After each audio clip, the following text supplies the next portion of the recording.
जम्मू काश्मीरच्या पहलगाममध्ये मोठा दहशतवादी हल्ला, 26 पर्यटकांचा मृत्यू झाल्याची भीती. TRFने हल्ल्याची जबाबदारी स्वीकारली. दहशतवादी हल्ल्यात महाराष्ट्रातील 6 जणांचा मृत्यू, पुण्यातील 2, डोंबिवलीमधील 3 तर पनवेलमधील 1 जण मृत्युमुखी.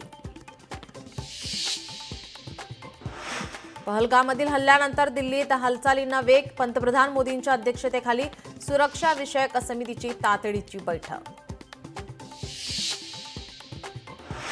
पहलगाम दहशतवादी हल्ल्यानंतर पंतप्रधान मोदी सौदी अरेबिया दौरा अर्धवट सोडून भारतात परतले.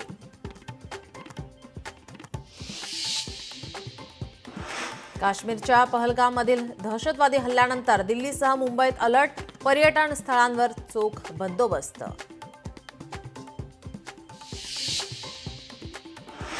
पहलगाममध्ये दहशतवादी हल्ला, काश्मीरमध्ये पाकिस्तान विरोधात संतापाची लाट, हल्ल्याच्या निषेधार्थ कॅन्डल मार्च.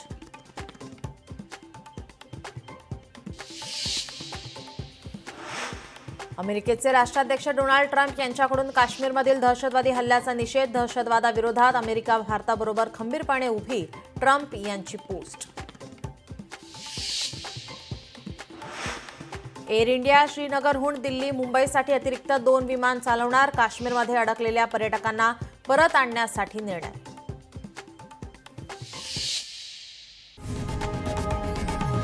लोकशाही मराठी ऐका, पहा, जागरूक रहा.